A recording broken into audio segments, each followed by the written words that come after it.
Hey there everybody, it's Matt with Mac's Video, and today we are doing a dual video of an unboxing and a what did I just watch review.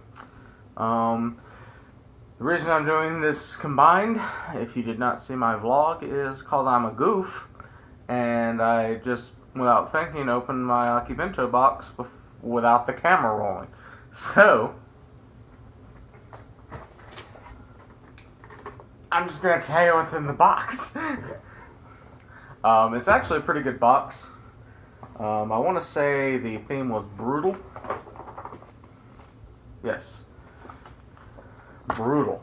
It has all your favorite characters on there. You got Attack on Titan, Berserk, High School of the Dead, Tokyo Ghoul. All the good stuff. It looks like a Kame from Akame ga Kill there. And yeah, there's no monthly YouTuber for this month, so I was making sure didn't see anything in the box pertaining to them. But anyway, this came with a couple plushes, oddly enough. The first one is this Eren plushie. It's supposed to be that he is flying through the air on his 3D maneuverability gear, or whatever the other way of saying that is. Yeah. It's just annoying because it's a very long plush. You have to put it like this, and I don't know where I'm going to put it since it has to lay like that. But maybe I can train him to sit. It just looks like he's praising God. But yeah, well, that's fun. Then our other one is a little keychain plushie. And it is Guts from Berserk. I think so anyway. It looks like him in some fashion. But yeah. He is also in that flying form. Piggyback right there on Eren. Next is, we also have Berserk playing cards. And I've never seen Berserk. I've heard a lot about it. I know the story. I've seen loads of different things on it. Never watched a single episode, though. So, I just know it has the most messed up ending. Well, the original. If you don't count the new thing that's in 3D. It has the most messed up ending of any show ever. But, yeah. Got these playing cards. And they're interesting. See if I can open them up real quick for y'all. And show y'all what they look like.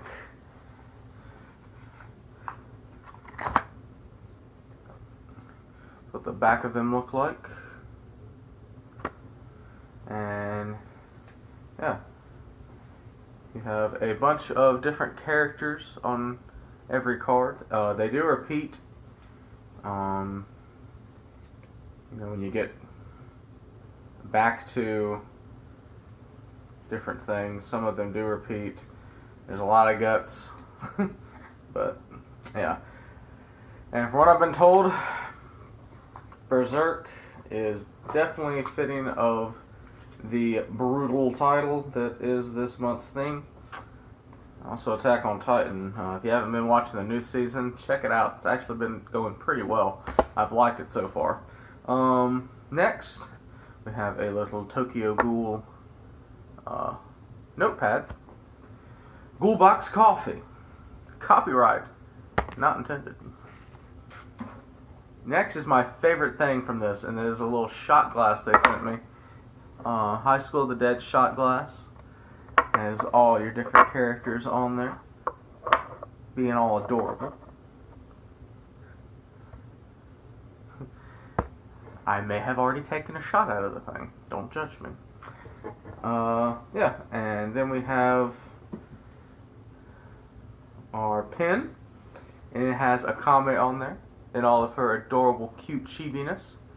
I love Akame. She's probably one of my favorite female main characters in anime. She's just so dang adorable. And her backstory is actually pretty interesting. If you haven't checked out Akame ga Kill 0, which is the prequel to Akame ga Kill, definitely check out that manga. It really expands on the story, makes everything a bit more interesting.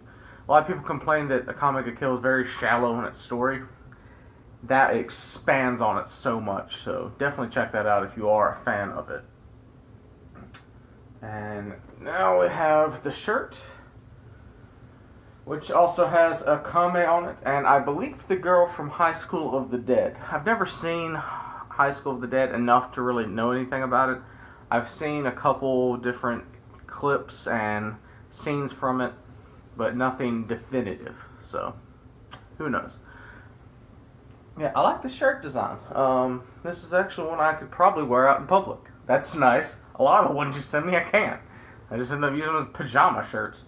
But yeah, so that's the Akibento box for the month. Yeah, so definitely, shot glass is definitely my top for this month. And so, the what did I just watch for this particular one is inspired by the recent Nostalgia Critic review of Jack and the Beanstalk from 1973. Now, when the Nostalgia Critic did it, he said it was a very strange movie and it was extremely weird. And I thought, it can't be that bad. He's just, amping it up for, dramatic effect. Like, you do. So I thought I'd go check it out on YouTube. The whole thing is on YouTube. I recommend you go watch it before I talk about it, and then come back and see me. Yeah, I'll try to leave a link somewhere, maybe. Hopefully that doesn't get me, nailed to a wall somewhere. But it is the strangest thing I've seen in a while. And it's not bad. It's not a bad movie by any stretch of the imagination. It was made in the 70s in Japan, but made for an English-speaking audience. That being said, it is extremely artistic. That's what I'm going to go with. And let's talk about some. So you have the traditional story of Jack the Beanstalk. You have Jack, who is a farm boy who lives with his mother. And the cow stops producing milk. And thusly, the mom tells Jack to go sell the cow to get some money so that they can survive off of. Well, Jack finds a magical merchant. This is where things get strange. Because, by the way, this is a movie musical. So, the music that accompanies this magic merchant is the most 70s music I've ever seen. He plays this organ-like instrument that plays the most weird songs ever. And this is the creepiest man in... No, it's not, honestly. This is probably the most chilled character in this thing. But he laughs about everything. He's very kind of rapey looking, in all honesty.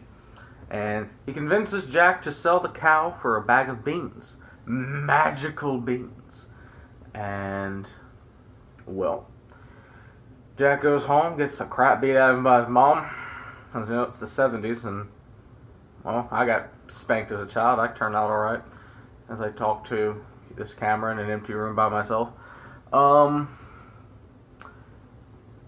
she throws the beans out the window. They end up growing in the night, and the beanstalk has a duet with itself as it grows. I wish I was lying to you. I wish that wasn't a thing that happened. But it is. It sings because there's two different vines. They're entangling each other. They're singing to each other. I don't know. It's weird. Don't ask me questions I can't answer. But, so it grows. Jack's dog, cannot remember his name. I'm just gonna call him Dog. The old Snoop. He barks because a mouse princess looking thing comes climbing down the beanstalk.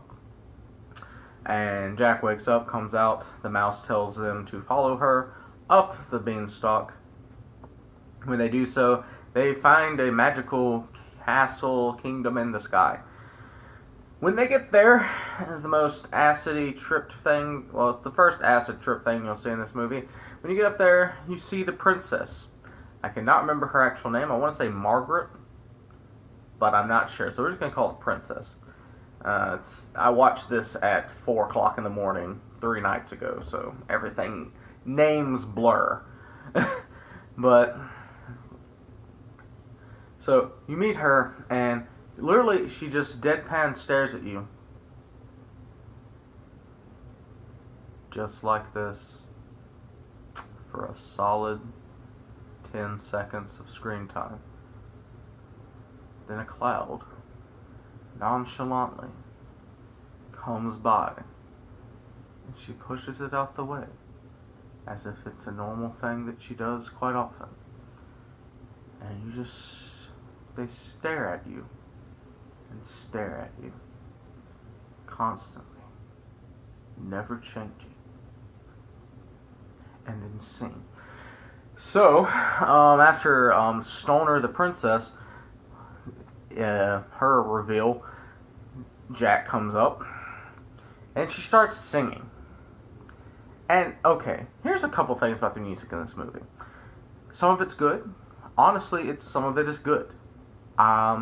This song in particular gets stuck in my head all the time now.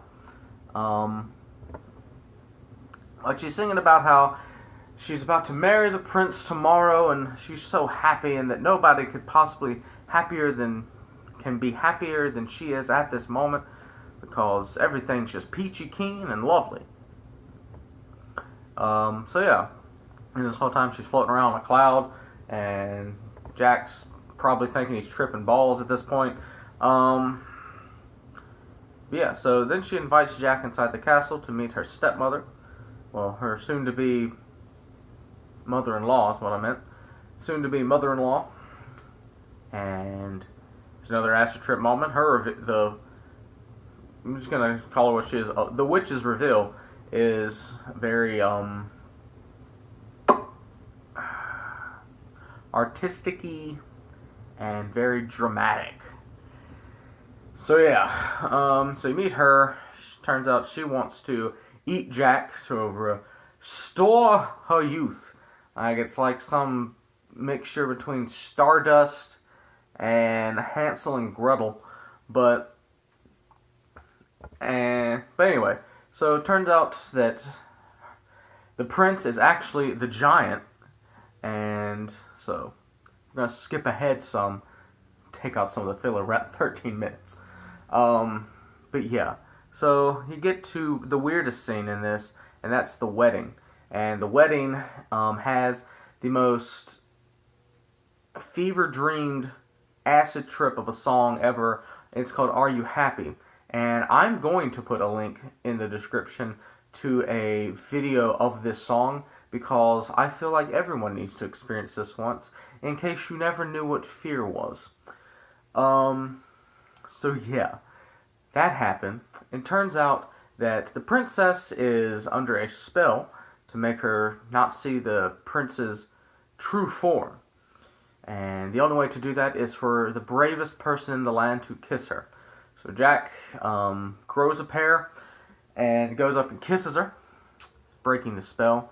And you have this wacky moment of kind of Roadrunner-esque, slapstick comedy, to where the giant's chasing them down, and then the giant has a choice between crushing them and crushing his mother, and chooses to crush his mother.